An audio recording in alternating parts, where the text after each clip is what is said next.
Good evening, everybody, and welcome to the Wednesday edition of the Business Power Hour with Darren, Dimples, and the Music Man. Me. Hey, Dimps. Hey, Mr. Music Man. How you doing this evening? What's going on? How are you? Well, good. What's it? Two ladies. This is a true story. These two ladies at a network meeting came over to me, and he said, your show was really good, but we missed Dimples. Good evening, everybody. I just got the finger from Jim. It's all part of the story. Right. Hey everybody, it's Darren from the Business Power Hour. I'm not going to be in the studio tonight. I'm traveling. Good evening, everybody, and welcome to the Business Power Hour with Darren and the Music Man, except Darren's not here. I'm here. No, I'm you're right not here. Does anybody see that? Darren is not here. Darren is away. I am right here, right next to you. Be quiet for a second. You're not here. What? I don't know if you got lucky. Not the really interesting question.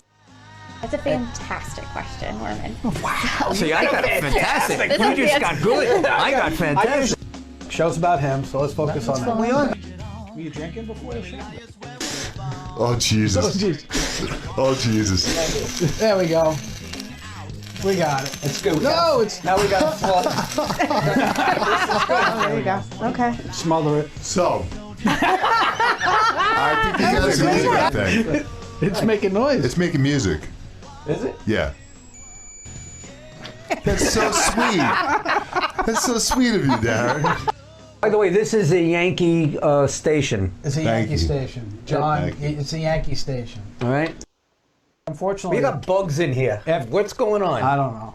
Do you spray? Get an exterminator? It's that time of year where you're getting bugs and stuff. As long as we don't have bees, I'm good. Yeah, all right. But... We have a lot of undulations out in the field. Undulations. Is that a wine? No, what the hell is undulation? Fred, don't use big words. Hey, right? So this... Help. I gotta give him a cough button, Jim. What do you think? A cough button would be a good idea. Consider that a good question that he asked? Great question. There you go. I got Pythons and brains. You're double D? I'm double D. Show's about him, so let's focus on that. Hey, give me some loving. How are you, Music Man? Hello, Darren. How are you? I'm fantastic. I'm absolutely convinced. I'm absolutely convinced that telling you you. got some kind of brain damage when you had that thing last year. I'm telling you, and he called. Not classy, but classy.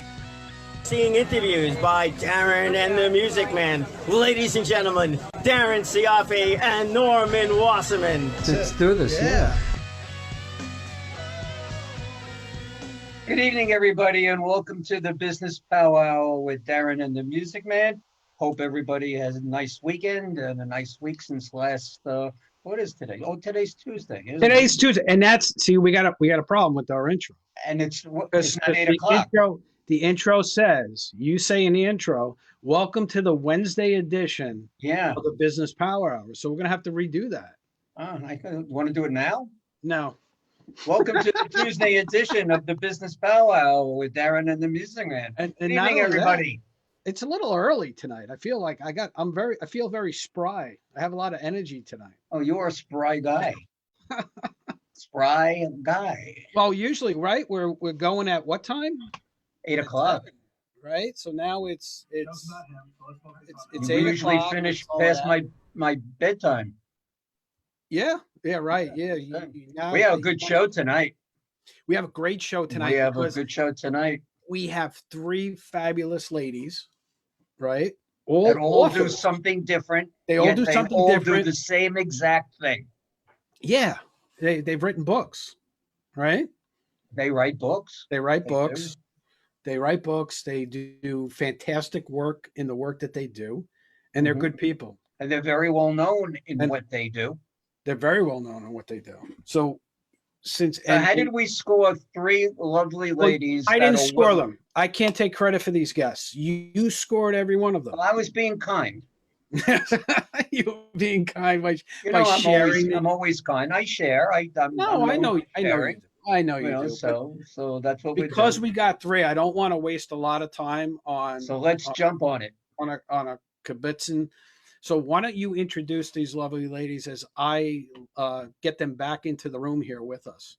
Ladies and gentlemen, please welcome to the microphones Miss Susan Capurso, Mary Redler, and the lovely Linda Springer. Good evening, ladies. Good evening, ladies. Welcome Hi, to the guys. show. Hi there. Welcome, welcome. How is everybody doing? Wonderful. Wonderful. So, Linda, what a beautiful backyard. Thank you. That's really hot. Very nice. What kind of tree is that? That's a forsythia behind me. I can't say that word. I would stutter. Forsythia. Yeah, he's always stuttering. So, Linda, was that taken recently? Is it in bloom now? No, it's not. It was a few weeks ago when I took the picture, but it was so fantastic, and it looks good as a background too. Some of the pictures I take aren't that great because the flower or the plant comes so close, it doesn't work out. But this oh, it looks so real. Yeah, it was. It really looks like you're sitting in your backyard. That's good. And Mary, you look like you're sitting in your basement. I'm sitting in my office and I was trying to hide the clutter, but I also was trying to display the tablecloth that has the embroidery on it. I see something on there, but I can't make out exactly what it says. Yeah, that's 70 years old. My mom and her sisters designed and embroidered that back in Italy. Oh, wow. Really? That's nice. Awesome. That is awesome. And, I love Susan's background because, what's funny? I was just looking through, that looks like somebody in a uniform in the background there, Susan. Mm-hmm. And, I was looking through some pictures that I had on my computer and I actually found my grandfather fought in World War I.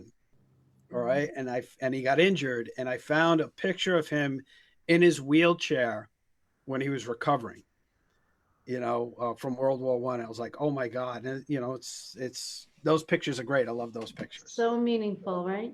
Yeah, absolutely. There's so much meaning to that. Sure. So anyway, ladies, let's start with Linda. Okay. Oh. Did they freeze? Okay, so where'd you go? I'm here. Did you freeze? Okay, so Linda, I guess somehow we lost Darren there for a second. So let me pick it up. All right, okay. So tell us a little bit about what you do, not who you do it for or anything else like that. And then let's jump into your book and let's discuss why you decided to write a book. I am a best-selling international author. It's great. This book has done very well. And the name of the book is There's Always Hope. And it's the subtitle to it explains it a little more. And it's her story of multiple chemical and electromagnetic sensitivities.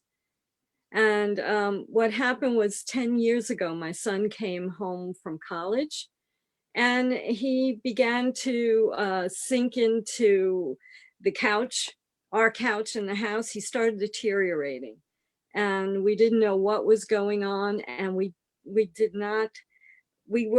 to conventional doctors and they couldn't help us either. So Linda, if you don't mind me asking, when you say he started deteriorating, was it physically deteriorating or mentally? Yeah, mentally he was always fine. It was physically deteriorating where he was intolerant to everything, chemicals. The craziest thing was he was intolerant. He got violently sick from electricity. So example, if he was near a high tension tower, he would double over in pain like people were stabbing him, like he was being stabbed. Oh my God.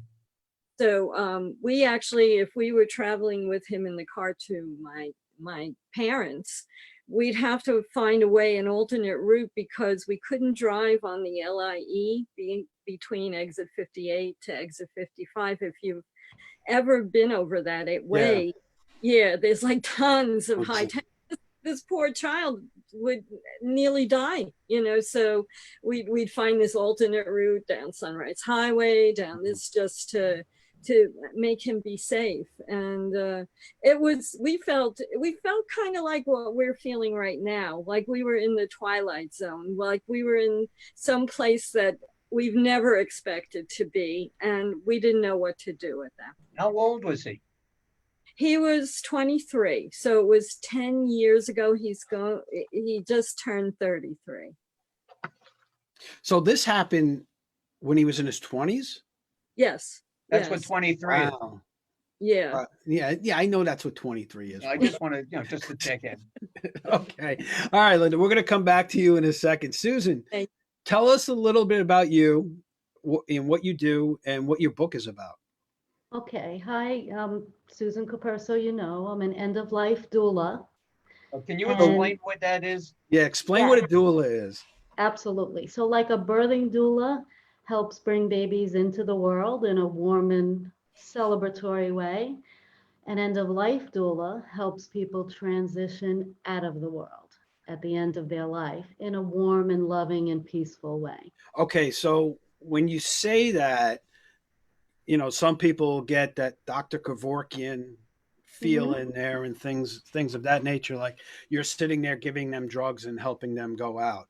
Is Absolutely that what you're doing? It's more of an emotional support type. Yeah, we guide and support an individual and their family spiritually, emotionally, practically, and sometimes physically.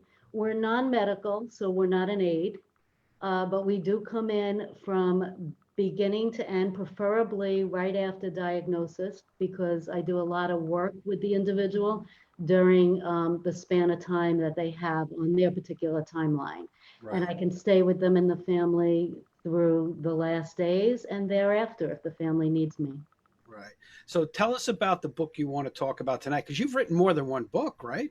Right. So the first one was last year. It was Remember Me, the Story of My Life, if you could see that there. Yep. And what it is, it's really the story of your life, and it's filled with prompts and lines on the page. Mm-hmm. And I get your creative juices going, and it brings you. I bring out the memories and experiences of your life, all during the different cycles of your life from when you were a child. I think I start the book out about what your 5-year-old bedroom looked like.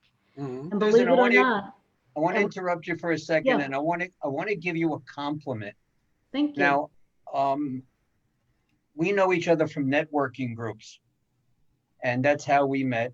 And when you first came to these networking groups, nobody had any clue about Susan Capurso or what you did or understood it and whatever. And in the last year and a half or so, whatever, you have killed it.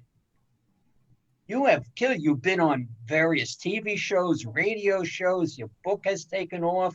You wrote a second one that you're going to talk to us about. So I just wanted to give you that compliment. And I'm sure people that are listening and watching in know about you. And that's really a great accomplishment. You really hit it. That was great.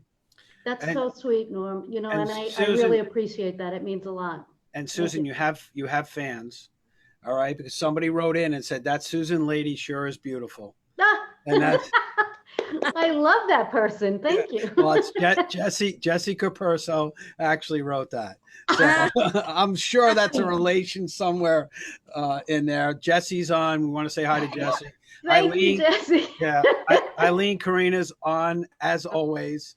Hi, Eileen, and actually John from Hazlitt's watching us tonight too.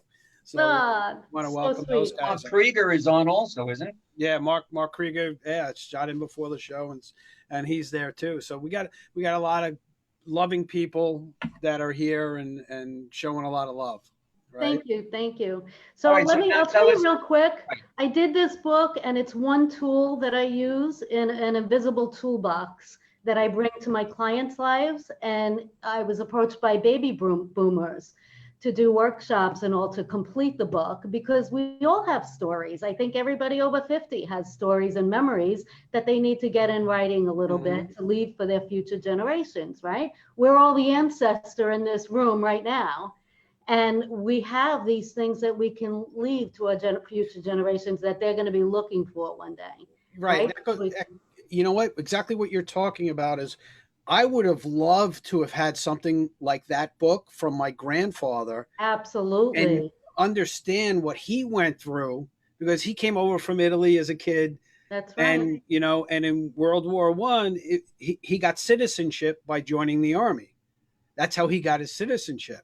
Wouldn't you love to know that you were like him in some small way, or you look like him and thought like him, and just it would validate who you are and your history and your roots, and it would give you a heritage that you don't have now and help you feel more connected, right? Exactly. I think so. Yes, absolutely. So it's, because that's just one of the one things. of the tools. This is one of the tools in the Coming Full Circle book that is due out this month. You ask questions inside your book. Is it like question and answer? You kind of give questions and people fill in the answers to the book, or is it just? It's all like that, Norm. So each page is a prompt to get you back to a certain time. And then I also have a chunk of pages towards the middle and end about your favorite things and what you loved, and the music you loved, and your favorite color, and the food you loved. So it goes a little bit deeper in some areas, but then it's a little bit lighter in others. So again, when I did Coming Full Circle, and it took me a year, this past year, to write this, because it's 300 pages. Wow. It's 100 chapters, and each chapter is just a page to 2 pages. But there are 100 tools, tips, and ideas to bring into your life at the end of your life to help you come full circle and get that closure that we all need, because we don't have to pass feeling angry or bitter or disconnected with our families. We can do it in a more light and loving way. That's excellent. So you hold on to the rest of those thoughts now. We're going to jump to Mary. Thank you. Yeah, Mary Redler, you're becoming a regular on our show, Mary. You know, not quite. You know, you've been on a number of times already. This is what, 3 for you? Yes. Right, 3 times. And one time for a different reason. Yes, and every time's been a different reason. Exactly right. Yeah, you weren't there the first time she was on. Her and Mark came on. Right. Where was I, in a hospital? While Mark was on his forced vacation. Not Mark. I'm sorry. While Norman was on his forced vacation. His sabbatical, I call it. Yes. Oh yeah. That famous sabbatical. Yeah. So you are an all-around business lady. You got all kinds of things going on in your life.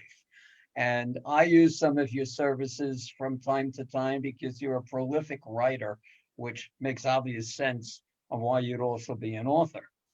So why don't you tell us a little bit about what your background is and why you wrote what it is, your multiple books, and tell us a little bit about them. Okay, well, I am a writer, coach, and entrepreneur. I've been interested in writing since the school days. And the first business that I started, Building Your Image, was based on my writing skills. Since then, I've expanded and I do websites, and we do some graphic design and other things.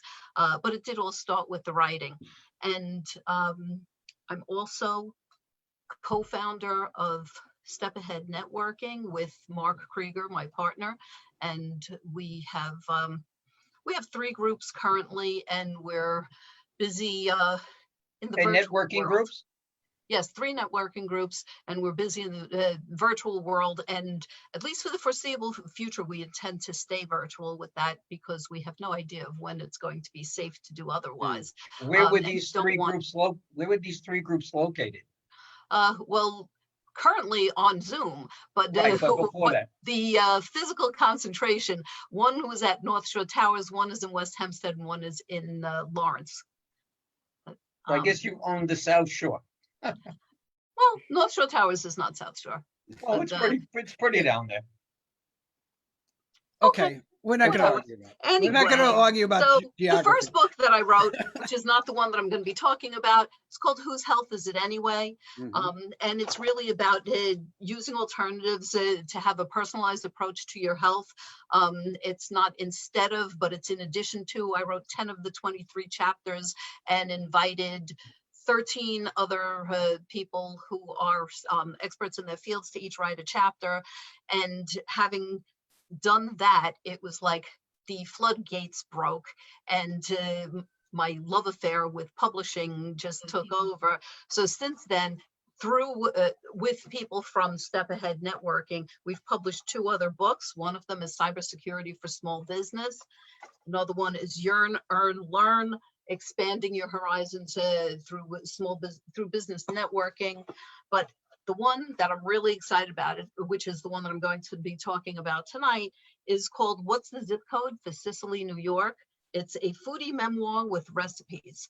Why I wrote it? Italian Americans tend to be portrayed through the stereotype of like mafia or Jersey Shore or any of those things like that. And it really is not the way life was. Life is different than typical Americans growing up, but it's not the way it's portrayed on television. And I felt like that was a message that I wanted to get out there. But there was also the personal side of documenting, sort of like what Susan is talking about in her books, documenting parts of my life for my own benefit, for my kids, for my grandkids. And it was bittersweet to write it. It was enjoyable to relive all those memories. And it was also kind of sad because a lot of those people are gone now. Was these family recipes? Pretty much family recipes. Some were made more often than others. There's only, it's mostly memoir. It's more memoir than recipes. I think there's only, let's see, 3, 6, 9. There's less than 2 dozen recipes in here. But they're things that are specifically Sicilian and not the typical things that you're going to run across every day. All right, sorry guys, I fell off. I had a little bit of an internet faux pas, but it looks like from a Facebook perspective, we're still good. So we didn't miss you. So Yeah, I get Mary, it. I said that I don't like the way Italian Americans are portrayed. You disappeared. Mary was doing fine, so that's right. I take offense to that. But what was it like to dig into your past? How did how deep did you get? Well, one of the things that I say right in the introduction is that I sort of jumped around with stories related to food rather than starting with my earliest memories and going from there, because I don't think I'm that interesting. So I just kind of stuck with the highlights, the stories that were either funny or shocking or really illustrative of the kind of upbringing that I had. So in terms of what it was like, I spent some time crying. But don't we all when we're growing up? I'm talking about when I was writing. I'm not talking about when I was growing up. Reflecting on, we all memories. Memories. Yes. You start missing the people that are no longer here, and it's hard sometimes. So, but I'm actually looking forward to seeing it. Now, let me ask collectively, each one of you, if you can answer one at a time, where can we get your books? Can we get them on Amazon? Can we get them? Where can we get them? Linda, why don't you start off? Okay, Darren, the best place to get my book is on Amazon. The hard copy is $9.99. The best way to get it right now is to get it. The Kindle version is 99 cents, and I'm looking to get it out there to get it to everybody. And that's the best way. You could have it within a few minutes. Yeah, Kindle's a great way. How about you, Susan? Only Remember Me, the Story of My Life is available on Amazon right now. The others due out in a couple weeks, so I'm actually taking pre-orders on that. But if you go to my website, eastenddoulacare.com, there's a tab up top that says Coming Full Circle, and you'll see both books in there, actually. And Mary, you?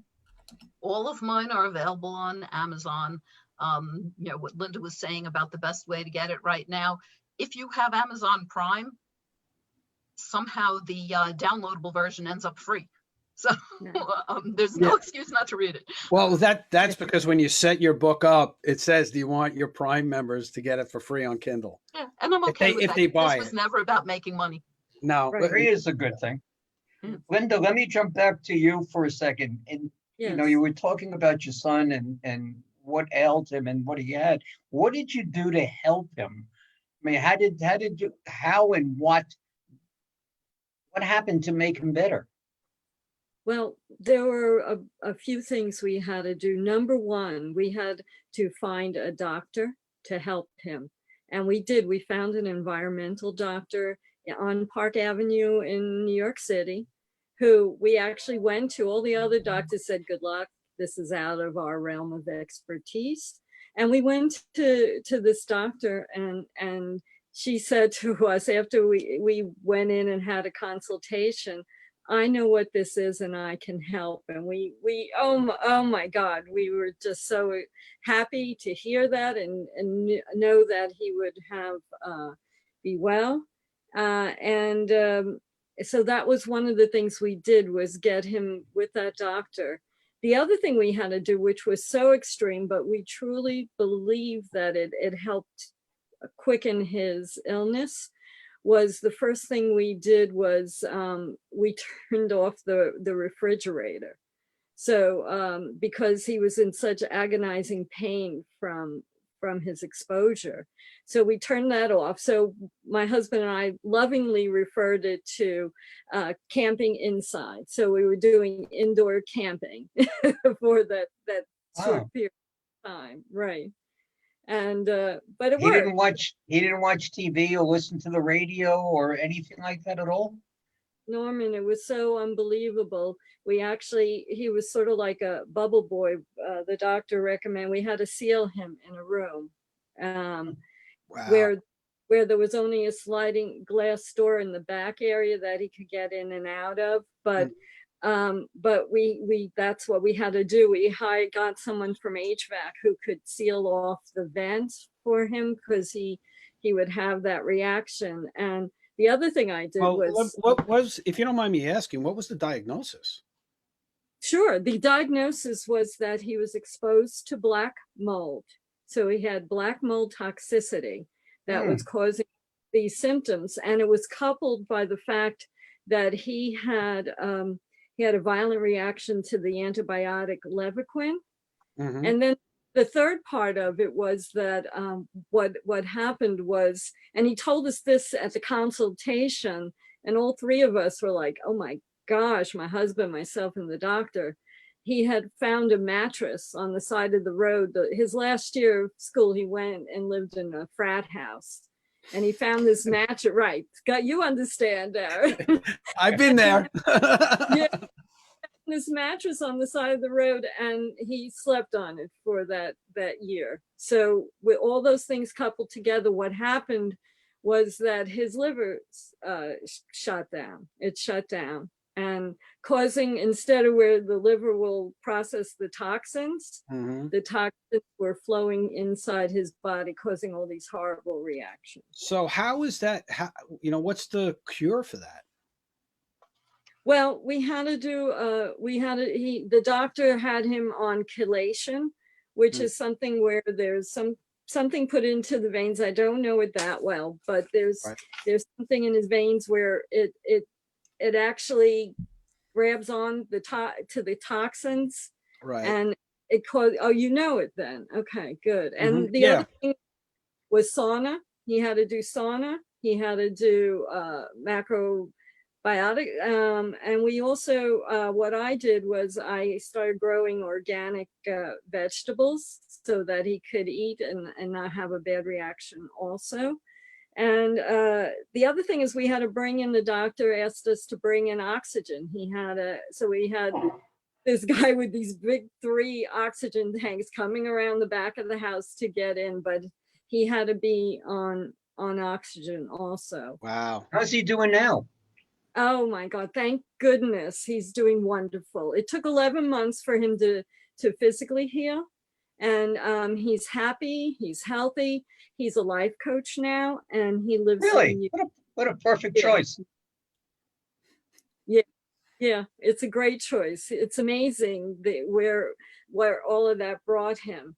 And so and once he was physically healed, which was Thanksgiving of that year, then he asked me to join him for a spiritual journey, and also an emotional, for him to get better that way, because he had all these fears. And I just, I was quite honored for him to invite me to do that with him. And now the crazy thing is that now I look at what happened to him being sealed in. He had to wear masks. He had to wear oxygen. I'm like, oh my God, does that sound familiar? Yeah, right. He's doing what we have to do now. He had to do during that time. Yeah, isn't that, oh my God, it's bizarre. Well, it's great that they were able to figure it out, and he's doing well now. Is he living on his own now? Oh, yes. He lives in Houston. Well, he lives with his girlfriend. They've been together for a number of years, and she's also a life coach with them. And they just have a most amazing life. No children, but they do have a cat. Oh, that's wonderful. That's such a good end to that story. That's great. You gotta love it when there's always the no children, hint, hint, hint. Yeah. I want grandbabies. I'm sure. Hopefully he's listening in. Yeah, hopefully. So I had mentioned it to him, and not that I get a no, I got a no way, Mom. No way. So Norm, just to let you know, you got a great question from John from Hazlitt. I only got a good question from John from Hazlitt. So I got a great one. All right, you got a great one. Come on. Boom. So that's how we do our fist bump.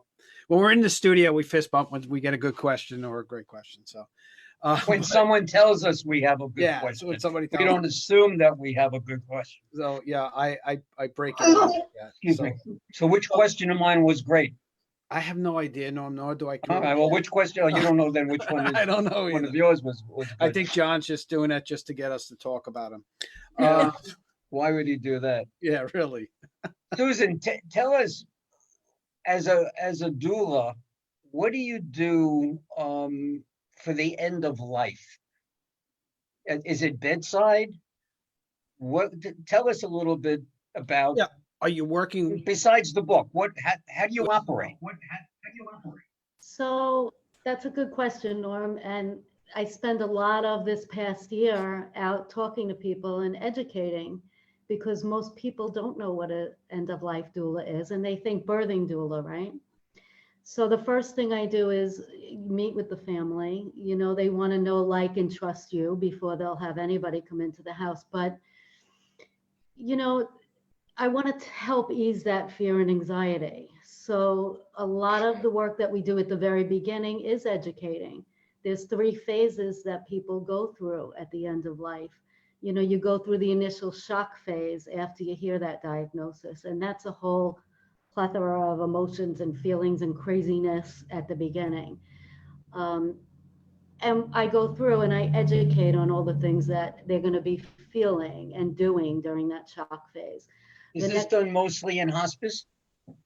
No. So I'm also a volunteer for hospice here on Long Island, but that's a separate hat that I wear. A hospice team, you want to have a hospice team come in. A hospice team is made up of 5 different individuals. The nurse, the social worker, the chaplain, a volunteer, and they come in and help ease your life during the end of life. And most people, I want to tell you right now, think that hospice can only come in during the last days or weeks of life. And this is really not a true fact. That's what I thought. No, hospice can come into your life a year before. If the doctor says you have a diagnosis, hospice can come in very early. And the earlier that they come into your life, the more easy and peaceful flowing this whole journey is going to be for you and your family. So make sure you look into hospice, call them, get connected with them, because you'll be so happy that you did. I've heard only good things my entire road with hospice. So let me ask you this, if I could, Susan. Sure. What you're doing, because you're talking about bringing a hospice team in and it has a chaplain and so what are you doing differently than, a chaplain coming in and just working with the patient or the family, or are you getting them to celebrate their life? Good coming question. up to that point? Yeah, Is that so what you're that's doing? part of the book coming full circle, these 100 tools that I bring into your life. In the second phase, which is the stabilization phase, that's the phase where hopefully you're not in pain anymore. You're on medication if needed. Not everybody's in pain when they go through end of life either. But in this stabilization phase, we're able to do some really good, solid work. We're able to make amends with family members that maybe you haven't spoken to in a while. We're able to do some gifting, new gifting and old gifting, things that you have. We go through your jewelry box, okay, and give things to your family members and friends, but with cards and letters. And it's all about the sentiment, the connection, the audio. We do audio and video. So you're talking to your spouse and you're talking about your life together and leaving the good memories. You don't know how many widows I've met on Long Island now. That's how my journey started. My husband passed away 5 years ago. But you don't know how many widows I've spoken to that said, if I only had a little recorder that sat on my bedside table that I could listen to at night with his voice telling me that you'll be okay, and reminded me of the good memories that we shared in the past. These are all intentional things that you could do to help your family grieve better after you're gone. If you have children, and I don't care how old they are, I help you leave the next 10 years of birthday cards for them and talking to them at the age that they are and making sure that they get these. If you have a daughter and she's going to be married, and we do the wedding speech together, and we make sure that your brother dances with her at the wedding, but your voice is going to be the voiceover in the background speaking with your daughter. There's so many things that are included in my book, and these are all creative. I've been creative all my life, ideas in my own head, and I thought, you know what? The world needs to know about all my ideas, because everybody should be able to do these things at end of life. So if I could ask, and I know it's somewhat personal, so the death of your husband really put you on this path of becoming an end of life doula? Unbelievably, my husband was 52 and healthy, 6'8", 300 pounds, hard worker every day of his life. He got the flu, not the COVID, but the regular flu. And he was one of those rare cases that you hear of somebody dying of the flu.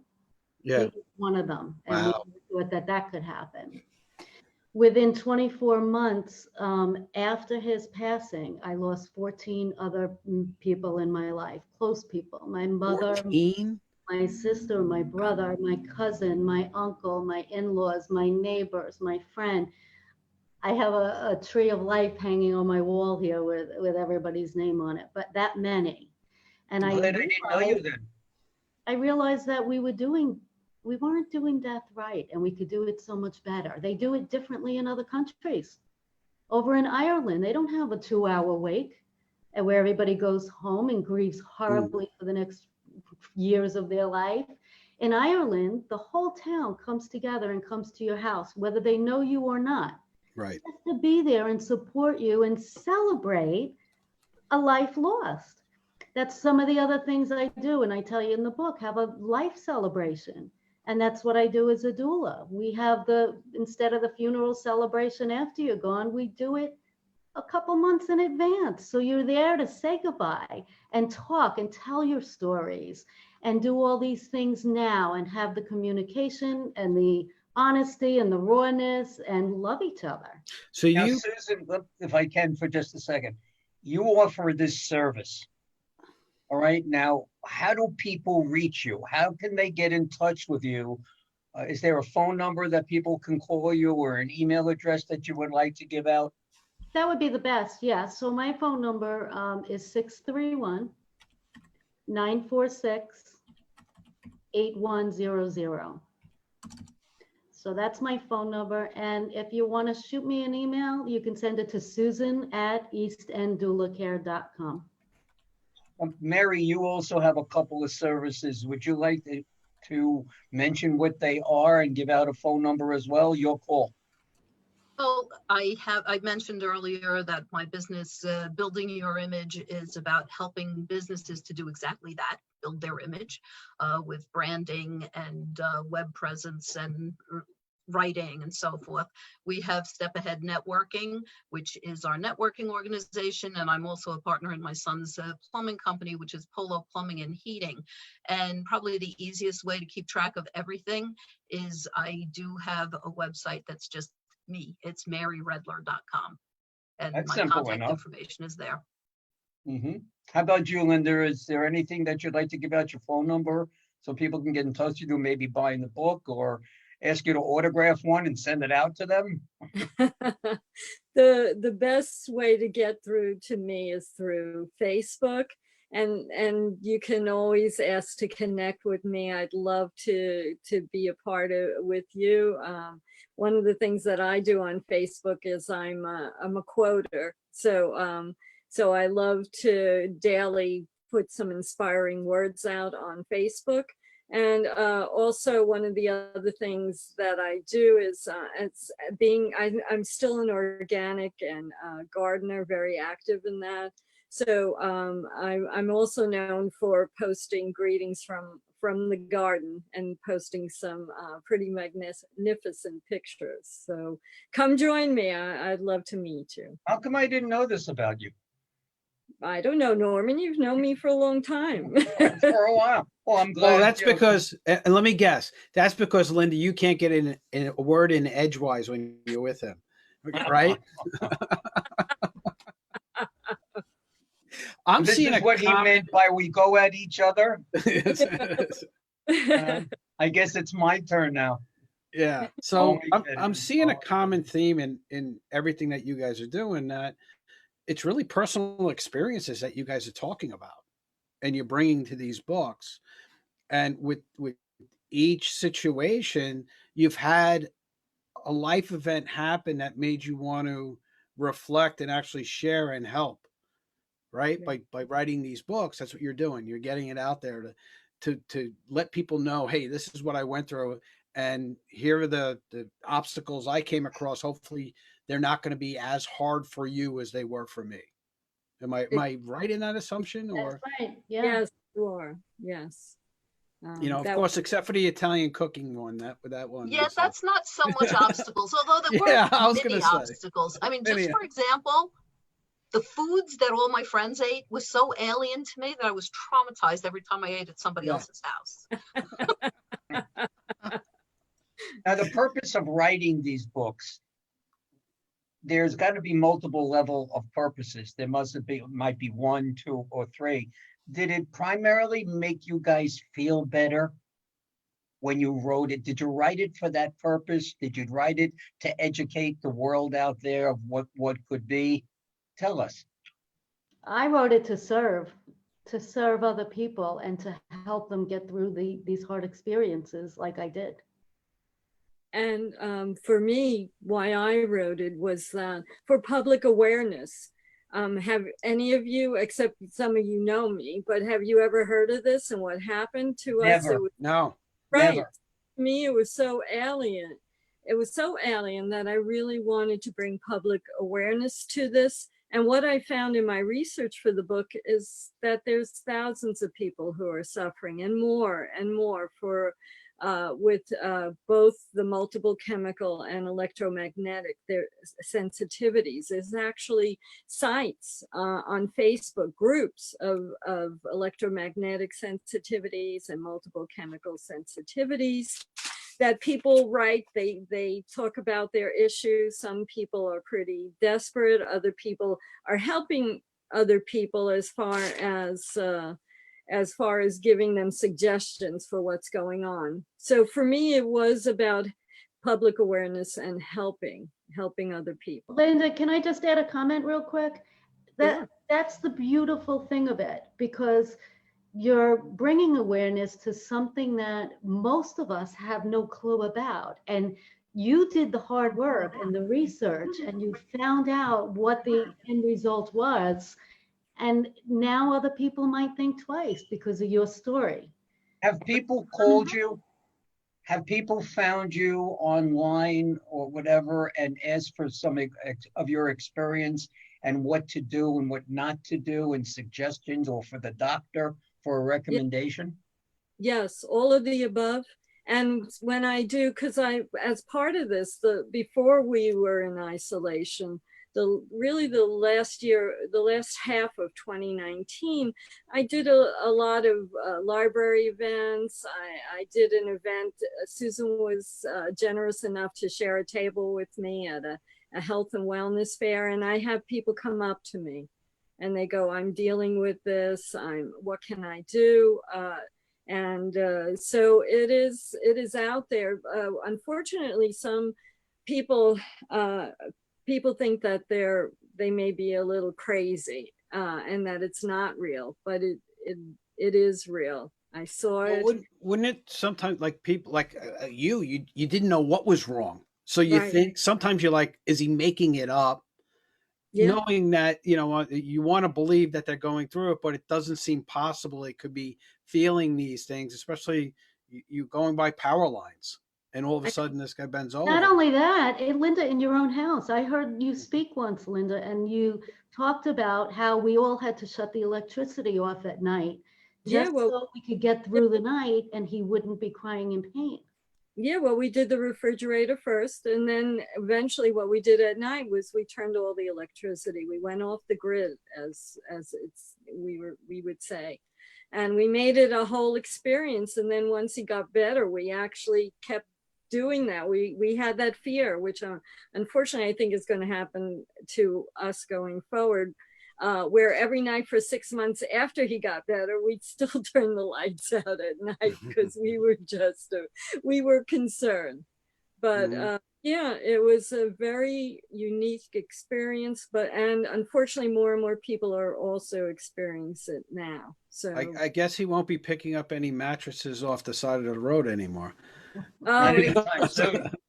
If there's one lesson I hope everybody gets from, never pick up a mattress from the side of the room. Well, that's why it's so important. Black mold is a dangerous thing, and it affects you in different ways. So it's very important that when you're exposed to it, that you get taken care of. Yes. Absolutely. Mary, is there anything that you, after you wrote the book, that you forgot to put in the book that you didn't include, or something that you would have liked to have added? There's a lot that I didn't include, just because, like I said, I tried to keep it to stories that were somehow food related or amusing or just surprising. My daughter, after reading it, says, "I'm waiting for volume 2. I want all the rest of the stories and all the rest of the recipes and the words to all the songs you sing to the kids in Italian." So I don't know if I'll write that for her or not, but that'll be when the rest of the stories come out. The recipes are so important, Mary. They're so important. I want my grandmother's recipes that she never wrote down. This is really big. It's funny because it's not funny, but in this age, this day and age now, kids aren't embracing themselves to what we grew up with. It was Sunday afternoons. We were always, it was 2:00. We had dinner. There was no, I'm going to go out to my friends and I'm going to go hang out. And no, you were there, you had your family, your cousins, and, everybody was around the table and we ate. And that's how we talked and got caught up for the week. And we're disconnected now. It's completely disconnected now. And they don't think about things like the family recipes.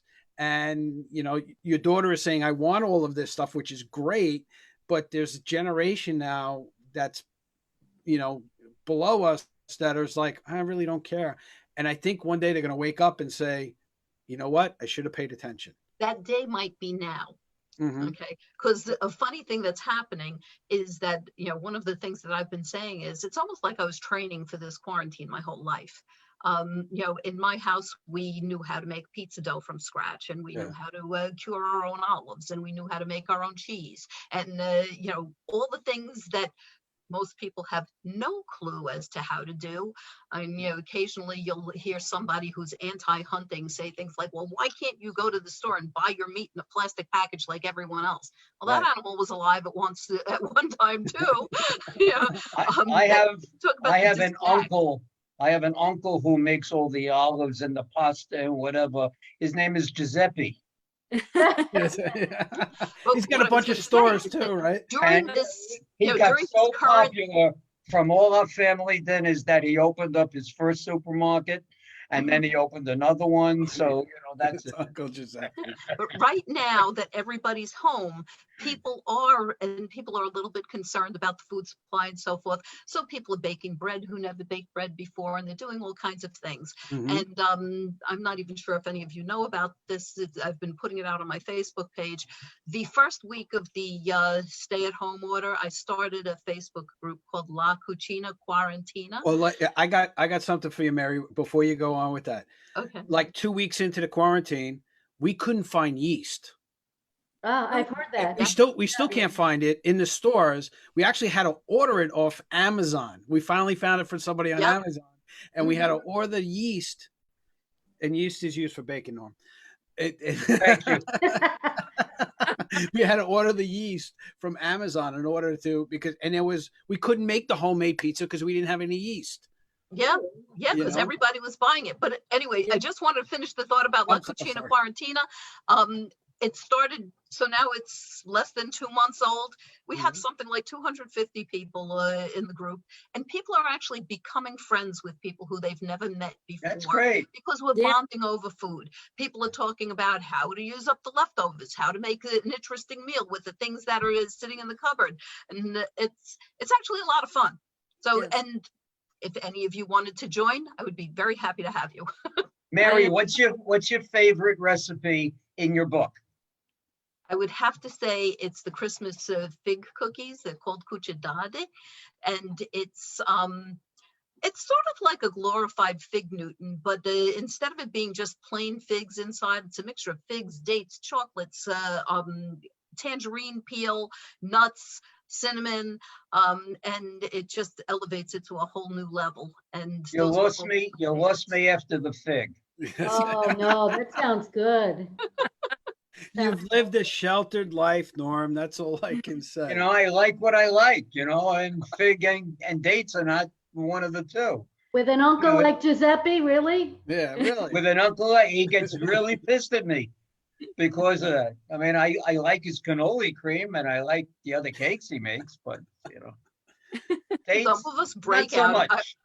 I was raised sheltered in the opposite direction, where I ate all of the unusual Sicilian things, and all of the American things were completely alien to me. Mayonnaise on a sandwich, what was the peanut butter. The first time, one of the stories in the book is about the first time I was exposed to Chinese food. I was so traumatized. It was ridiculous. Why were you traumatized? Okay, so I'll tell that story. So it was a class trip. It was a class trip in 6th grade. I had never seen Chinese food, and we didn't get to choose because they had 30 kids come in. So everybody got the same thing. So the first course was egg drop soup, and a kid that was sitting next to me, who I'm still friends with and might even be watching, leans over and says, "It's piss and toilet paper." How old was he? 6th grade. We were 11. What do you call it? And I was like, that's what it looked like. And I was like, yeah. So I pushed it away and I didn't eat it.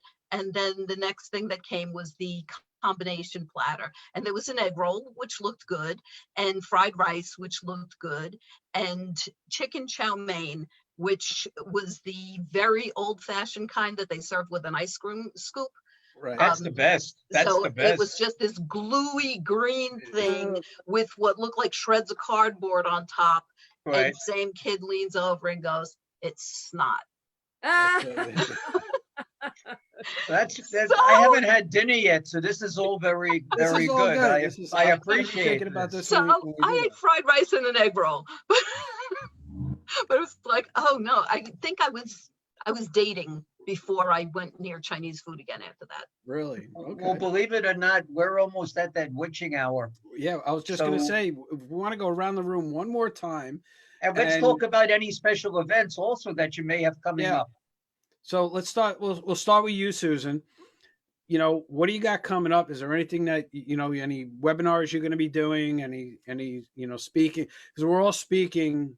I'm doing a bunch of webinars now during the day, and they're all over the place. But, why don't you, if you got any webinars coming up, do you have online classes that you're giving? Do you, other than, the book itself, are you giving support and help with if somebody gets your book and they got questions on how to do it, that type of thing? So I'm going to start with you, Susan. Okay, so during this season, I've actually taken advantage of this free time, and that enabled me to finish the book. Mm-hmm. I'm working on a digital course right now, so I can get that online and put that out there globally. And then I work one-on-one, and I am working with a few clients right now to get their history in place for their future generations. So we work online just like this, one-on-one in a Zoom room. And when we're finished, you have 12 hours worth of rich history on flash drives and with digital links that you can give your family and friends and grandchildren and great-grandchildren, and everybody will always have a piece of you. So that's pretty much the projects that I'm working on right now. Things are coming up every day though, and I'm doing all kinds of things. I did a radio show last week and all kinds of different things. Well, good for you. It's good stuff. Yeah. You really achieved a great goal. I remember when. Yes. Yes. So that's all good. Mary, how about you? Thank you, Norm. Well, I do expect to be doing more talking about the book. It just came in today. Other people have gotten their copies before I did. So it just came in today, and I do expect to be speaking about it, but I don't have specific dates set up for that yet. I'll be announcing it on my Facebook page or pages because I do have multiples.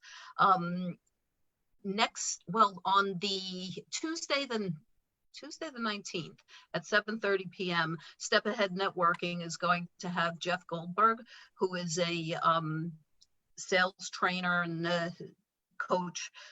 He's going to be doing a workshop for us on Zoom on stream of consciousness, finding solutions to the problems that you're faced with through the stream of consciousness technique.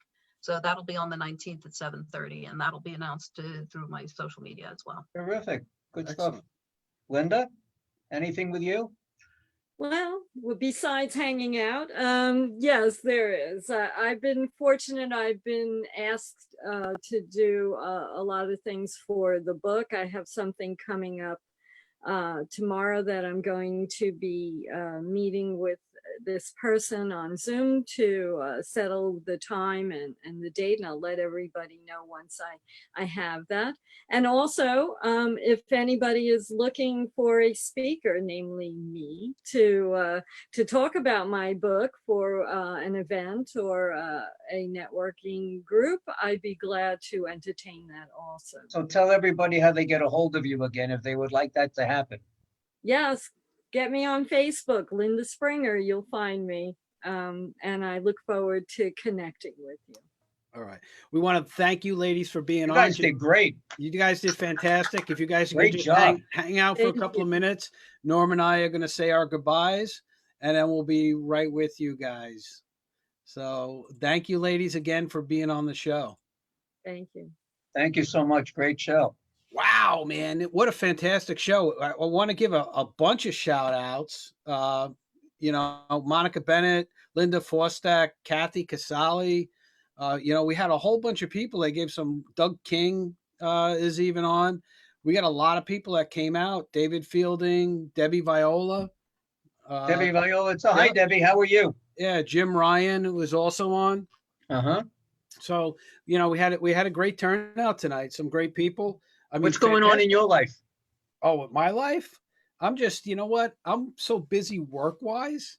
It hasn't slowed down for me. So it's like my busy season has just been extended.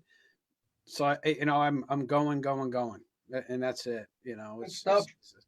I can't catch up on the TV like you have been. Well, that's all I got to do all day is watch TV because I have nothing else going on. Any all good shows that you recommend? Yeah, but that's off air. Okay.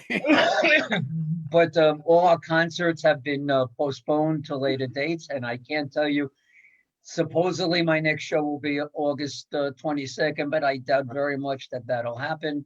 And then we're going to probably wind up in 2021 and move on from there. I did get contacted. I don't know if I mentioned it last week or not. I'm not sure. But I got a message from LinkedIn from the one of the directors of the American Cancer Society, who reached out to Friend Entertainment and asked me to be involved with their virtual reality talent show that they're going to be having on the 15th, and also asked me to be a judge. Really? You're going to be on the show? So, you know, be pretty cool. Here comes the judge. Here comes the judge. There you go. Well, and so that's pretty interesting, something to do. All right. So we got some exciting news. We're going to be back tomorrow night, right? Again? We're coming back tomorrow night. We actually have an old friend coming back. Yes, Somebody's been on the show a couple of times. Yeah, right? And he's got some new stuff to tell us about. Brand new. Yeah, he's got a whole bunch of stuff going on. So we're gonna have Peter Chacon, as everybody know, NYRX card is. Well, you gotta have to. Did you get my message this afternoon? No, I didn't get your message. Check your emails. Oh, okay. I ignore your messages. So well, that's why you get angry in the morning when I write caps. That's when you're capping out on me. So anyway, we'll be on the air tomorrow night right here on the Business Power Hour at 7 p.m. We're not going 7 p.m. tomorrow night. Tomorrow I night. hope you enjoyed yourself tonight. Yep. And we look forward to seeing you tomorrow. And we'll see everybody tomorrow night. Good night, everybody. Good night.